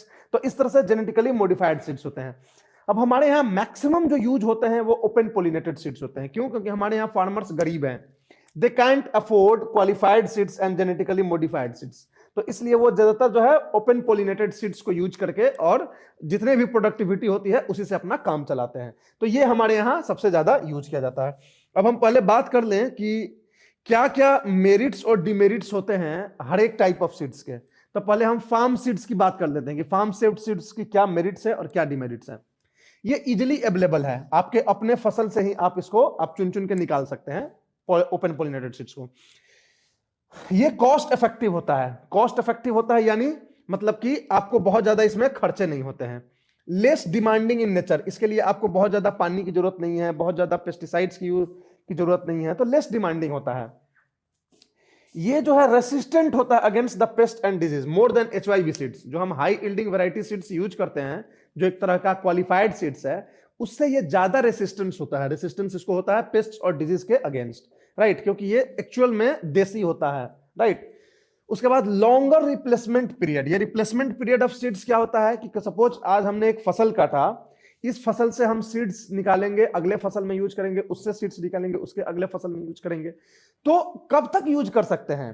तो 3 इयर्स का रिप्लेसमेंट पीरियड होता है। उसके बाद हमें नए सीड्स की जरूरत पड़ेगी, राइट। तो this is the replacement period. तो इसकी जो रिप्लेसमेंट पीरियड है वो 3 साल की होती है। हाई यील्डिंग वैरायटी की रिप्लेसमेंट सीड्स जो है 1 साल की होती है। उसको आप सीड्स को यूज करोगे, उसके बाद आप उसको नेक्स्ट ईयर आप यूज नहीं कर सकते हो, फिर जो है आपको स्पेशल कंडीशंस में बनाए हुए सीड्स को यूज करोगे। अब इसकी डिमेरिट्स क्या होती है? प्रोडक्टिविटी लो होगी, इसकी बहुत ज्यादा प्रोडक्टिविटी नहीं होगी। लेस इनकम टू फार्मर्स होगा, जो फार्मर्स ये यूज कर रहा है, क्योंकि प्रोडक्टिविटी लो है तो इनकम लेस होगा। Difficult to improve agriculture and food security. अगर हम इस पे डिपेंडेंट रहेंगे तो हमको बहुत डिफिकल्टी होगी इंप्रूव करने में एग्रीकल्चर को और फूड सिक्योरिटी को इंश्योर करने में, राइट। तो this is what the merits and demerits of the farm saved seeds. अब बात करते हैं high yielding variety of seeds की। हाई यील्डिंग वैरायटी सीड्स की क्या होती है मेरिट्स और डिमेरिट्स? इसका जो लाइफ साइकिल होता है वो शॉर्टर होता है in comparison to open pollinated seeds. यानी कि जो 4 महीने में क्रॉप्स को आप फसल को काट लोगे, आप अगर HYV सीड्स यूज करोगे तो 3 महीने में ही काट लोगे। यानी कि आप ज्यादा टाइम्स आप अपने फार्म्स को यूज कर सकते हो एग्रीकल्चर के लिए 1 साल में। यील्ड इसकी हाई होती है, यानी प्रोडक्टिविटी ज्यादा है इसकी वजह से in comparison to open pollinated seeds. Scale neutral होता है, यानी कि आप बड़े स्केल पे करो या छोटे स्केल पर करो, दोनों ही जगह आप इसको यूज कर सकते हो, तो इसलिए इसको स्केल न्यूट्रल बोलते हैं। इजी टू एडॉप्ट होता है, इसमें बहुत ज्यादा आपका टेक्निकल कुछ नहीं है, इजी टू एडॉप्ट है और ज्यादा इंप्लॉयमेंट जनरेट करता है, राइट। तो ये सब जो है मेरिट्स होते हैं HYV सीड्स के। डिमेरिट्स क्या होगा? हाईली डिमांडिंग होता है, इसके लिए आपको पानी की खपत बहुत ज्यादा है, फर्टिलाइजर की खपत बहुत ज्यादा है, पेस्टिसाइड्स की खपत बहुत ज्यादा है। Less resistance to insects and pests. Insects और पेस्ट से बहुत ज्यादा रेसिस्टेंट नहीं होता है ये। इकोलॉजिकली अनफ्रेंडली होता है, राइट। इकोलॉजिकली ये अनफ्रेंडली होता है, यानी कि बहुत तरीके से ये लैंड के फर्टिलिटी को, लैंड के प्रोडक्टिविटी को ये रिड्यूस करता है। क्या? ये HYV सीड्स। और सबसे बड़ी बात है कि इसके लिए हाई अमाउंट ऑफ फर्टिलाइजर्स और पेस्टिसाइड्स की जरूरत है। तो फर्टिलाइजर्स पेस्टिसाइड्स धीरे धीरे chemical composition of the soil को गड़बड़ करती है, वाटर बॉडीज को पोल्यूट करती है। तो इस तरह से ये एक तरह से इकोनॉमिकली अनफ्रेंडली है। और it causes crop disparity. Crop disparity यानी कि HYV सीड्स जो है मैक्सिमम आपको इसकी वजह से राइस की कल्टीवेशन सबसे ज्यादा होगी, व्हीट की कल्टीवेशन सबसे ज्यादा होगी, और बहुत सारे क्रॉप्स जो होंगे वो धीरे धीरे नेग्लेक्ट होते चले जाएंगे। जैसे कोर्सर क्रॉप्स, मिलेट्स होते हैं, रागी, जवार, बाजरा, ये सब जो है धीरे धीरे नेग्लेक्ट होते चले जाते हैं HYV सीड्स की वजह से। हमारे ग्रीन रिवोल्यूशन में हमने क्या किया? HYV सीड्स को यूज किया, उसकी वजह से व्हीट कल्टीवेशन और राइस कल्टीवेशन जो है डोमिनेंट हो गई, और बाकी मेजर क्रॉप्स जो थी, जो पहले काफी लार्ज स्केल पे प्रोड्यूस किए जाते थे, जैसे कि मिलेट्स हो गया, मेज हो गया, इनकी प्रोडक्शन धीरे धीरे धीरे धीरे कम होती चली गई। तो this is what cause crop disparity because of the HYV seeds. तो this things are all about the seeds. अब हम बात करते हैं किसकी, merits and demerits of genetically modified seeds. ये जेनेटिकली मॉडिफाइड क्या होता है? एक्चुअली बायोटेक्नोलॉजी का यूज करके हम जेनेटिक मॉडिफिकेशन कर देते हैं किसी भी प्लांट के स्पेसीज में, तो ये हो जाता है जेनेटिकली मॉडिफाइड सीड्स। इसके क्या मेरिट होंगे? तो ये डिजीज और पेस्ट रेसिस्टेंस होता है, मेनली हम इसी पे फोकस करते हैं, जिसकी वजह से हम इसको जेनेटिकली मॉडिफाई करते हैं। ड्रॉट रेसिस्टेंस होता है, रेसिस्टेंट टू सॉइल वेरिएशन होता है, यानी कि एक सीड्स जो है वो कई सारे वैरायटी ऑफ सॉइल्स में उग जाएगा, उसकी प्रॉपर्टीज होगी, तो ये होता है resistant to soil variation. Shorter crop cycle होगा, 10 high cropping intensity. Shorter crop cycle होगा तो जाहिर सी बात है क्रॉपिंग इंटेंसिटी हाई हो जाएगी। Longer self of the crops, self life जो होगा वो लॉन्गर हो जाएगा, यानी कि बहुत दिन तक ये नहीं सड़ेगा, तो इसकी वजह से जो पोस्ट हार्वेस्ट लॉस होता है एग्रीकल्चरल प्रोड्यूस की, वो घट जाएगी इसकी वजह से। Good scope for energy crops, यानी कि हम जो भी एनर्जी क्रॉप्स हैं, जो जिसके लिए हम जिसके थ्रू हम बायोडीजल, बायो इथेनॉल प्रोड्यूस कर सकते हैं, तो उसके लिए काफी अच्छा स्कोप है जेनेटिकली मॉडिफाइड के लिए। ये इसलिए है कि फूड के लिए अभी हम काफी एप्रीहेंसिव होते हैं जेनेटिकली मॉडिफाइड सीड्स में, क्योंकि हमें पता नहीं होता है कि लॉन्ग टर्म ये जो है हमारे हेल्थ को कैसे इंपैक्ट कर रही है, इसलिए we are more apprehensive when it is the for the food produce. लेकिन जब हमें एनर्जी क्रॉप्स प्रोड्यूस करनी है तो उसके लिए एक गुड स्कोप ये देता है। डिमेरिट्स क्या होता है? High cost of genetically modified seeds. इसकी जो कॉस्ट होती है वो हाई होती है जनरली, क्योंकि ये जो है काफी जो है रिसर्च, काफी जो है टेक्नोलॉजी के बाद ऐसे सीड्स बनाए जाते हैं। तो और दूसरी बात है कि मोनोपोली भी बहुत ज्यादा होती है ऐसे सीड्स में, तो इनका कॉस्ट हाई होता है। इन्वायरमेंट एंड एथिकल इश्यूज इनके साथ बहुत ज्यादा होता है, किस तरह से ये आपको इन्फ्लुएंस करेंगे लॉन्ग टर्म में नहीं पता होता है, तो इसलिए ये जो है हमारे लिए बहुत डिफिकल्ट होता है। रिस्क टू फूड चेन को रिस्क होता है, यानी कि आप जो है आपका पूरा जो चेन है, आप जो जेनेटिकली मॉडिफाइड क्रॉप्स हैं इस पे जो है डिपेंडेंट होते हैं बर्ड्स, उसके बाद बीज, तो उनको ये कैसे प्रभावित करेगा ये नहीं पता है। उसके बाद अननोन लॉन्ग टर्म कॉन्सिक्वेंसेस, ये क्या करेगा हमारे हेल्थ के ऊपर, ये अभी नहीं पता है। तो जब नहीं पता है तो हम क्यों रिस्क लें, राइट? अब हम बात करते हैं कि जनरल इश्यूज क्या हैं सीड्स के साथ, हमारे क्या दिक्कत होती है, हमारे सीड्स से रिलेटेड क्या इश्यूज है हमारे फार्मर्स को। सबसे बड़ा इशू है availability of quality seeds. Quality seeds जो है हमारे पास अवेलेबल नहीं है, मोस्टली इसलिए हमारे फार्मर्स जो है ओपन पॉलिनेटेड सीड्स को ही यूज करते हैं, राइट? और ये क्यों है? हाई गवर्नमेंट रेगुलेशन है इस सीड्स के सेक्टर में, यानी कि कौन बनाएगा, कैसे बनाएगा, कब हम इसको इंपोर्ट करेंगे, क्या करेंगे, इसके ऊपर रेगुलेशन गवर्नमेंट का बहुत ज्यादा है, जिसकी वजह से अवेलेबल नहीं हो पाता है या क्वालिटी सीड्स जब भी जरूरत पड़ती है। फिर होता है एफोर्डेबिलिटी ऑफ क्वालिटी सीड्स। तो पहला हो गया अवेलेबिलिटी हो गया, दूसरा हो गया एफोर्डेबिलिटी हो गया। अवेलेबिलिटी खासकर टाइमली अवेलेबिलिटी, जिस टाइम हमें चाहिए इस सीड्स की जरूरत है, जो क्रॉपिंग सीजन स्टार्ट हो रहा है उस टाइम में पता चला कि मार्केट में इसकी स्कार्सिटी हो गई, राइट? क्यों? क्योंकि बहुत स्मॉल प्लेयर्स होते हैं, रेगुलेटेड प्लेयर्स होते हैं जो इसमें डील करते हैं इसके इंपोर्ट और इसके प्रोडक्शन में, राइट? फिर आता है हमारा एफोर्डेबिलिटी ऑफ क्वालिटी सीड्स। ये टू एक्सपेंसिव होता है, पुअर फार्मर्स इसको अफोर्ड नहीं कर पाते हैं। तीसरा होता है इनएडिक्वेट रिसर्च इन जेनेटिक इंजीनियरिंग। हमारे यहाँ जेनेटिक इंजीनियरिंग में रिसर्च एडिक्वेट नहीं है कि कैसे हमको पेस्ट रेसिस्टेंट, ड्रॉट रेसिस्टेंस बनाना है अपने सीड्स को, इसके ऊपर बहुत ज्यादा रिसर्च नहीं हो रहा है, जेनेटिक इंजीनियरिंग नहीं हो रही है, तो इस वजह से हमारा ये जो है मेजर प्रॉब्लम्स है रिलेटेड टू सीड्स। अब गवर्नमेंट ने क्या क्या स्टेप्स लिया है ये आपको ध्यान देना है एक बार, कि क्या क्या गवर्नमेंट ने स्टेप्स लिया है इसको सही करने के लिए। सबसे पहले गवर्नमेंट ने एक सीड विलेज प्रोग्राम को डेवलप किया। सीड विलेज प्रोग्राम में क्या होंगे कि जो गांव होगी, पूरे गांव के लोग जो है उनका काम होगा केवल बीज उत्पादन का। तो this is the seed village program, so that कि वो उत्पादन करके बाकी सारे रीजन्स को बांटे और उसको बेचें। तो इस तरीके से एक जो है इकोनॉमिक एक्टिविटीज उनके लिए भी हो जाएगा और फार्मर्स के लिए इजी अवेलेबिलिटी ऑफ सीड्स भी करेगा। तो ये बेसिकली जो हमारा अवेलेबिलिटी वाला इशू था उसको रिजॉल्व करने के लिए है। Assistant for boosting seed production in private sector. धीरे धीरे गवर्नमेंट जो है अब प्राइवेट सेक्टर्स में सीड प्रोडक्शन को बूस्ट करने के लिए असिस्टेंस प्रोवाइड कर रही है, राइट? उसके बाद transport subsidy on movement of seeds. ये खासकर नॉर्थ ईस्टर्न स्टेट्स और हिमालयन हिल्स एंड माउंटेन्स के लिए है, जहां की गवर्नमेंट जो है सीड्स के ट्रांसपोर्टेशन पे सब्सिडी दे रही है ताकि उन रीजन्स में इजिली अवेलेबल हो सके timely seeds, right? Seed banks का एस्टैब्लिशमेंट और मेंटेनेंस। जिस टाइम ड्रॉट कंडीशंस होगा, जब उस समय सीड्स अवेलेबल नहीं होंगे, जिस टाइम स्कार्सिटी होगी, तो उस टाइम डिस्ट्रीब्यूट करने के लिए गवर्नमेंट जो है सीड बैंक जो है इस्टेब्लिश कर रही है, की है गवर्नमेंट ने। इसको हम एक कह सकते हैं कि अवेल कराने के लिए ये एक इंपॉर्टेंट स्टेप है। Promotion of biotechnology in agriculture, धीरे धीरे एग्रीकल्चर में भी बायोटेक्नोलॉजी का प्रमोशन हो रहा है, राइट। फिर हमारा national food security mission, national food security mission एक गवर्नमेंट स्कीम है जो कई सारे क्रॉप्स के लिए, earlier it was only for rice, wheat and pulses, now the its coverage is extended to so many crops, जिसका एक एम्बिशन जो है वो सीड्स के अवेलेबिलिटी को इंश्योर करना भी है। राष्ट्रीय कृषि विकास योजना, ये पर्टिकुलरली एग्रीकल्चरल इंफ्रास्ट्रक्चर के लिए है, राष्ट्रीय कृषि विकास योजना, लेकिन इस इंफ्रास्ट्रक्चर में हम सीड्स प्रोडक्शन को भी रखते हैं। तो इस तरीके से हम गवर्नमेंट ने स्टेप लिया है सीड्स के प्रोडक्शन को बढ़ाने के लिए। Technology mission on cotton, technology mission on jute and mesta, jute mesta cotton के लिए जो टेक्नोलॉजी मिशन है, ये पर्टिकुलरली जो है इसके अंदर जो है हम सीड्स की भी बात करते हैं कि गुड क्वालिटी सीड्स कैसे हम प्रोड्यूस करेंगे। और हाइब्रिड राइस सीड प्रोडक्शन, तो ये सारे गवर्नमेंट के स्टेप्स एंड स्कीम्स हैं जो गवर्नमेंट ने सीड से रिलेटेड जो प्रॉब्लम्स है, चैलेंजेस हैं, उनको डिसॉल्व करने के लिए लाई है।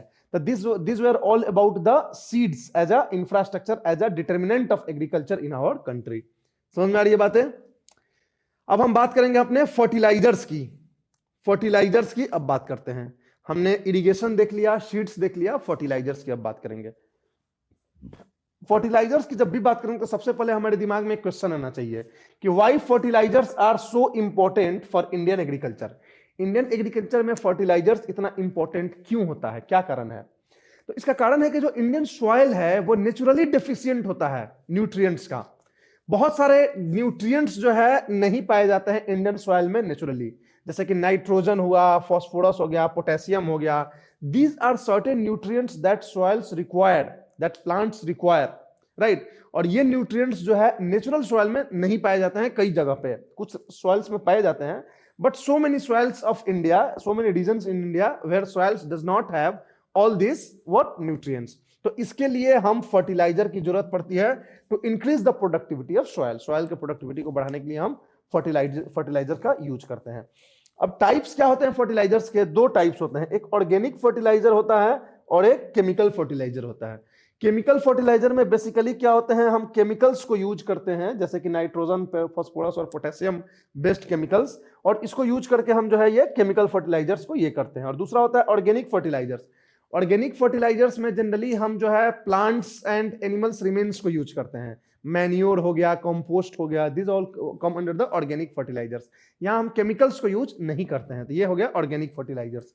अब बेसिकली मोस्टली जो हम यूज करते हैं फर्टिलाइजर वो केमिकल फर्टिलाइजर यूज करते हैं। ऑर्गेनिक फर्टिलाइजर्स का ज्यादा अभी उतना यूटिलिटी अभी यूटिलाइज हम उस लार्ज स्केल पे नहीं करते हैं। क्यों? क्योंकि इसमें टाइम लगता है, धीरे धीरे फर्टिलिटी बढ़ती है सॉइल की। ये जो है इमीडिएट रेस्पॉन्स देता है chemical fertiliser, so we are more dependent on chemical fertilisers rather than organic fertilisers. अब फायदा घाटा क्या होता है कि केमिकल फर्टिलाइजर्स के इमीडिएट बेनिफिट तो है लेकिन लॉन्ग टर्म लॉस है। लॉन्ग टर्म में ये सॉइल फर्टिलिटी को खराब करता है, लॉन्ग टर्म में ये वाटर पोल्यूशन करता है, सो मेनी मतलब negative imprints of the use of chemical fertilizers. ये सारे निगेटिव इंप्रिंट ऑर्गेनिक फर्टिलाइजर्स के साथ नहीं है, तो इसलिए ये ज्यादा इको फ्रेंडली है, ये लेस इको फ्रेंडली है, मगर एट लॉन्ग और शॉर्ट टर्म ये ज्यादा बेनिफिशियल है सॉइल के लिए, इसलिए ज्यादातर हम इसी को यूज करते हैं। बाद की कौन सोचता है। अब क्या इश्यूज एंड चैलेंजेस हैं हमारे यहाँ फर्टिलाइजर से रिलेटेड?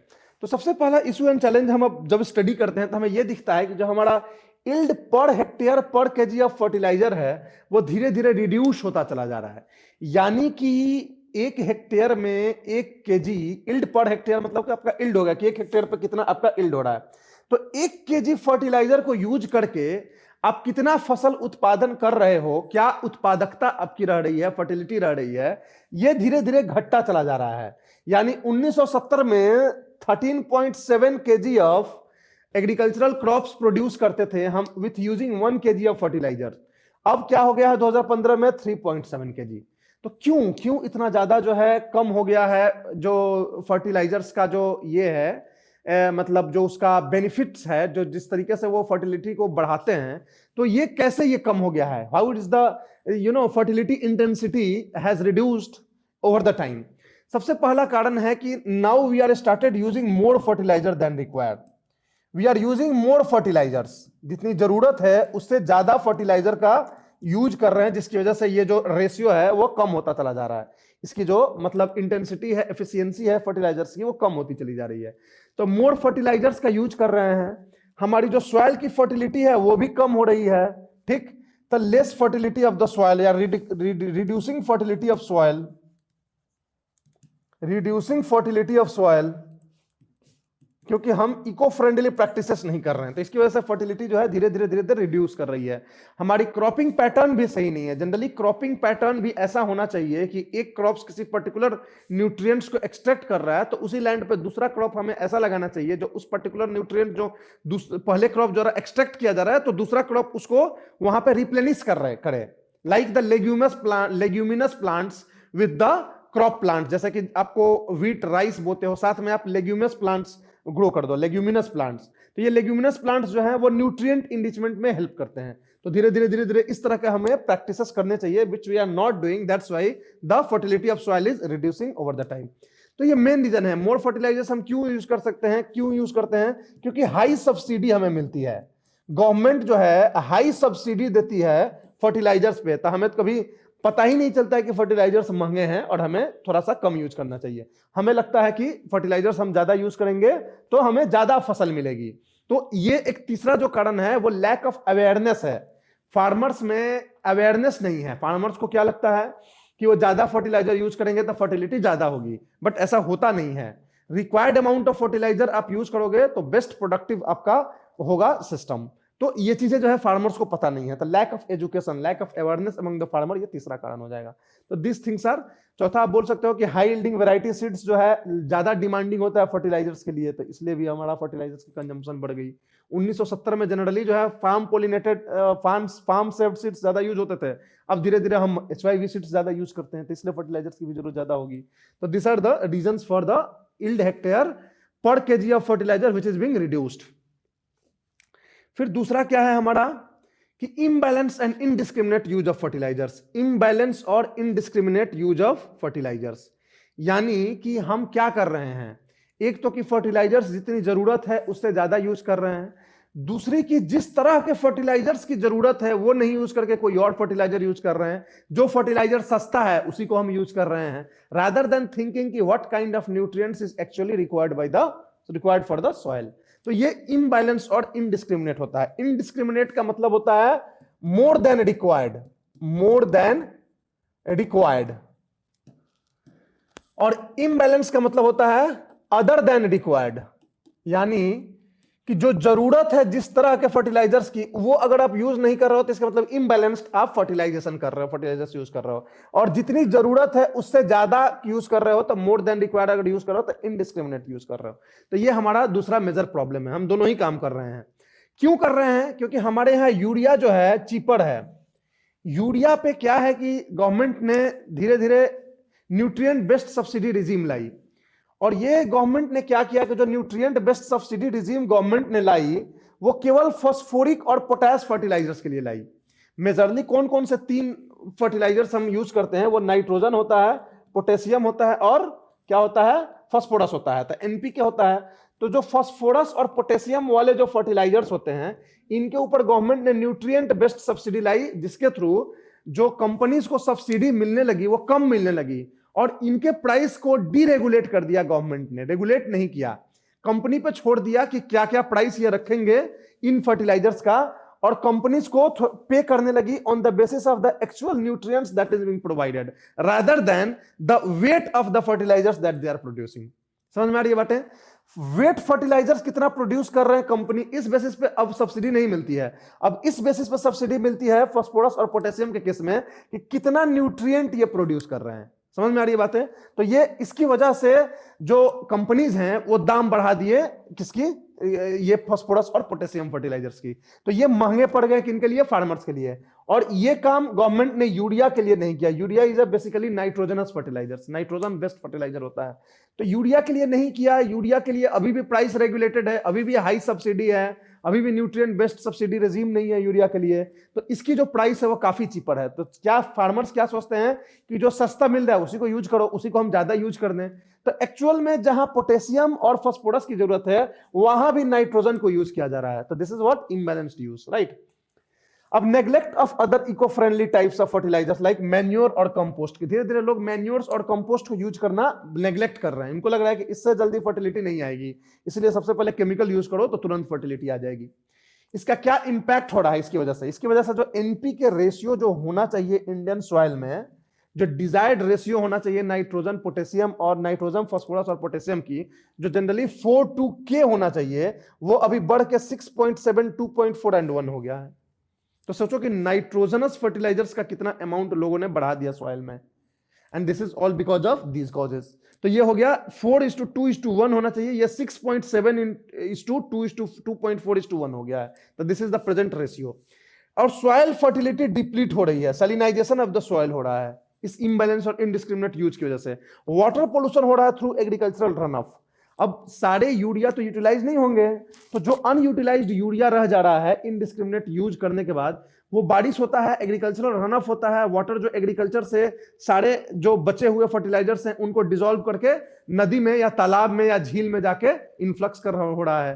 तो उसकी वजह से उस पूरे रीजन का न्यूट्रिएंट इनरिचमेंट हो जा रहा है, अल्गल ब्लूम हो जा रहा है, और इसकी वजह से बायोडाइवर्सिटी खतरे में हो जा रहा है। तो this are the factors related to the pollution associated with the imbalance and indiscriminate use of fertilisers. Land pollution, water pollution सब हो रहा है। तो ये दूसरा मेजर प्रॉब्लम है हमारे साथ। तीसरा प्रॉब्लम है wide regional disparity in the consumption of fertilisers.